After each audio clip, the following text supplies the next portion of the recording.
Buddy, get your ass back here. What do you mean she's on vacation again? Which of these damn huts is Cynthia hiding in this time? And do they have locks? Hey, what's good, yo? Soul here, and welcome back to the story mode. So, as you've all likely seen at this point, because it is pretty much filling up all of your feeds, Pokemon Wind and Waves is very much a real thing. Generation 10, for some reason, is officially slated for 2027. And, you know, most of us insane people will tell you that is an incredibly good thing, and we do not mind waiting. Now, I have to imagine that a good portion of us Pokemon fans are definitely on the same page, but there's a lot of people out there that are probably sitting there thinking like, okay, hold on, I want this game as soon as possible. You look excited. It seems like you also want this game as soon as humanly possible. Why in the hell would you be down to wait an extra year? Let me tell you something, Chief. I'd be down for another 2 years if need be. Do not test me. But instead of me sitting here yammering, why don't I go ahead and get into the nitty gritty and explain myself a little bit? I think it might be around like dinner time right now, so why don't you go ahead, grab yourself a nice glass of Sprite, throw the ice out because we hate ice in this house. We don't need it. Take your wontons, make sure you get all your peanut butter, cheese, and bacon in there and fry it up in some squid oil while we talk about why it's actually an incredibly good thing that this game isn't coming to us until 2027. But firstly, I'm sure a lot of you probably are asking the same question. Why 2027? Well, there actually could be a few reasons for this. One is that we could absolutely be getting completely duped and this game could drop early 2027. To be fair, we never even thought or considered the possibility of something like the Legends titles, let alone receiving it only 2 months after the mainline generation release that was the 4th gen remakes. And when you really sit down and think about it, even by that point, the traditional mainline release schedule had already good and well been broken. Me personally, I absolutely count getting the DLC for Sword and Shield as breaking tradition because at that point, we had always gotten a yearly mainline release. Which is why, for the most part, ever since Legends Arceus came out in January of 22, it's been a little hectic for the most part. This very clearly comes from the fact that they threw Legends titles into the mix, but now they're fully aware that Legends titles can stand on their own as mainline releases for the year. And even then, they easily could have dropped Pokemon Legends ZA in November like they usually would, but they opted for October instead. Not that like 1 full month would have made a difference at all for how that game turned out for a lot of people, but regardless, they still could have done it traditionally, but they didn't. So we could potentially be looking at a situation in which traditional releases don't really matter anymore. We don't need to follow that schedule anymore, and I feel like they might know that and understand that now. They were possibly so strict with that because they were always banking on Pokemon to be the major holiday release of every year, so that 1 month later, a lot of parents were going out and shopping for their kids and getting big Pokemon games within the next month. But of all my guesses, that one's definitely the one to be taken with the biggest grain of salt, only because generational mainline titles still usually release around the traditional time frame of November. So we could still very much be looking at a November 2027 release, but again, who knows? My second guess is because this could have something to do with Beasts of Reincarnation. For anybody that is unaware, for whatever reason, there is a subsection of Game Freak that is working on a game that isn't Pokemon. Randomly unveiled at an Xbox showcase at some point last year was Game Freak's newest action RPG project, Beast of Reincarnation, set to release this year in like a couple months. What's crazy is, this game isn't even coming to Switch. Nintendo has nothing to do with this. This is all a passion project from some subfaction of Game Freak. We have very rarely our entire lives known Game Freak to delve into other projects that wasn't Pokemon. The original Yoshi game for NES and Game Boy, Mario and Wario, Pulseman and Harmon Knight, I've never even heard of these if I'm completely honest. The most recent of all these side projects being Little Town Hero, which didn't really do anything major for the masses. So it's just kind of crazy to think that this is the biggest project Game Freak has seemed to have outside of Nintendo. From what I've seen of the game, it definitely showcases what Game Freak is capable of when they don't have certain constraints on them. It's pretty much well within my wheelhouse of RPGs, so I'm looking forward to it. Probably gonna pick it up frame 1 when it drops, and it's pretty soon, comes out in August, so Yeah, the game's probably mostly done at this point, but what does that mean for Pokemon? We don't know which of the teams this was that peeled away from Pokemon Company to make this, and we don't know if they came back or if they're going to continue doing their own thing. All we currently know is that we're getting a Game Freak game this year and one next year. How they're correlated? Who's to say? But I mean, hey, if that team is coming back to help polish up Wind and Waves, cool, whatever. If they're coming back and starting a new project on a new Pokemon game, or maybe they're doing something completely different, whatever, cool, I'm all for it. Hopefully they're cooking up something nice, but I guess we'll have to see. And then my last potential guess, and one of the biggest conversation pieces surrounding gaming this year, is definitely GTA 6. Anybody that's even remotely involved in video games whatsoever knows that Grand Theft Auto is like one of the biggest behemoths the gaming realm has ever seen. It's almost safe to say that GTA is easily the biggest record-breaking console-selling franchise the world has probably ever seen. Or at the very least, it's within the top 3. Now, what could this possibly have to do with Pokemon?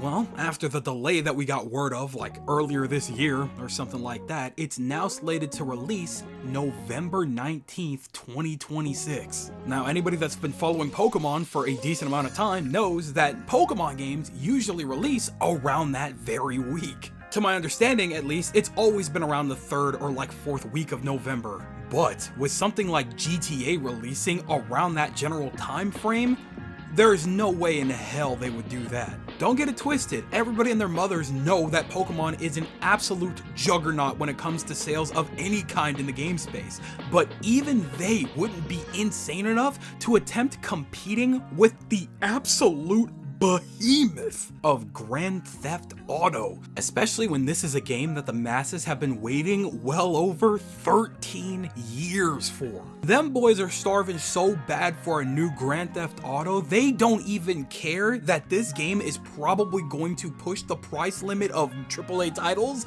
to $100 minimum probably. Me personally, I could not care less about Grand Theft Auto, but I'm not going to sit here and say that I don't recognize how massive it is as a franchise. Don't be surprised if a lot of your favorite companies and franchises in terms of video games were waiting for them to drop that release date and solidify it before trying to skirt around it for their own video game releases. Cause me personally, I wouldn't want to kill my game like that. There's no way in hell I'd release anything even remotely close to that. So even Pokemon, the big Generation 10 that we've been waiting on, yeah, I would not test the limits and try to compete with Grand Theft Auto 6. That is burying yourself, shooting yourself in the foot, digging yourself back up out of the grave, and shooting yourself again.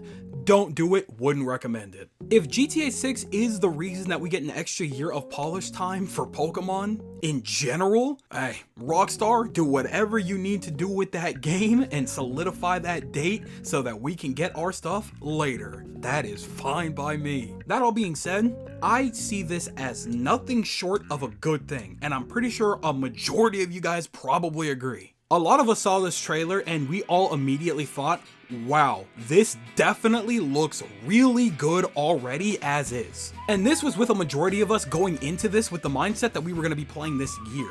So to hear that we weren't getting this game until next year, oh my goodness. The extra potential year of polish time and development in any capacity with these games is completely beneficial to the image of the franchise, the series going forward, and the content and quality that's going to be available in this game, and that is absolutely extravagant. I feel like people have yet to acknowledge the fact that this game probably looks the way it does because of the delay that we had in 2024. I think one of the first major videos that I uploaded last year was why we needed a quiet year of 2024, and I think that was possibly one of the most important silent years of the entirety of the video game franchise. A full extra year of them learning and truly understanding the hardware that they were working with and giving them the time to actually work with it. We desperately desperately needed the Switch 2 to be the powerhouse that pushed these games forward. Again, like I've said a million times, not that the Switch 1 situation was any excuse for these games to be lacking, but we had already known at that point for ages that the Switch 2 was going to be a major step up in hardware. And Pokemon, being one of Nintendo's bigger franchises, really needed to prove that this recent holiday season with Legends ZA. Granted, the game functioned better than pretty much any other mainline Pokemon game that released on the home console, but it was still lacking in a couple of areas that it probably shouldn't have. But we can already see in this trailer for Winds and Waves that a lot of that extra time was probably put to good use. For whatever reason, when it comes to video games, a lot of people really love to talk about the quality of the water in every game. And I kinda get it to an extent. In a way, what the water looks like usually tends to reflect a lot of what the rest of the game looks like too. Not all the time, but a good chunk of it. And for a game that takes place in amongst islands in between lots of water, yeah, I would definitely hope that water looks good, especially if we're going to be diving underneath it, but that's beside the point. We'll talk about that later. Long and short of it is, it's already had a solid extra year, but on top of that, not only does it possibly get this year, but also potentially a little bit of next year too. There is a very real possibility in which we don't get this game until November of 2027, making this like one of the major holiday releases at the end of next year. Any amount of extra time that these devs can get, they have proven they can make work. So with all of that extra time, this could be looking to be the best looking and feeling generation we've ever gotten our paws on. And another major possible positive to consider here, every game that's slated to release after Winds and Waves, because you already know that they're already good and well working on those, could also be getting more time in the oven.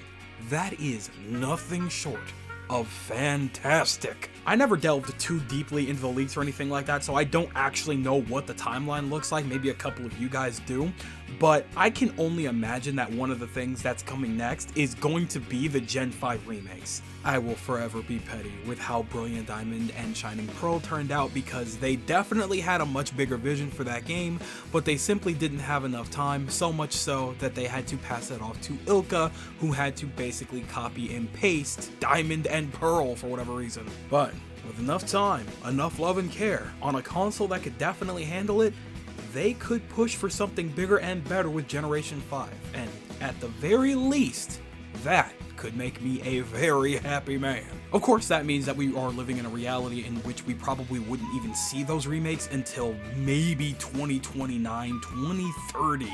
But honestly, I think I'm okay with that. The bigger the distance between the originals and the remakes, probably the better.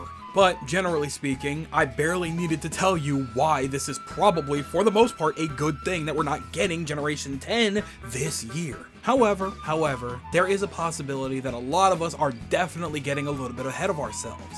I've seen a couple of cynical but somewhat realistic comments here and there of people saying that we should probably relax a little bit and probably understand that this extra year might not mean as much as we think it does. They seem to believe that this could be another situation like Legends ZA, where the game sits on a shelf for a little bit so that they can wrap up the DLC and get right to work on the next project as soon as humanly possible. And while at first read it probably sounds like that would be insane for them to do, especially given the last couple of years of insane backlash that they've gotten, we gotta remember, this is Pokemon we're talking about. They have a very strict schedule that they really try to keep to for the most part.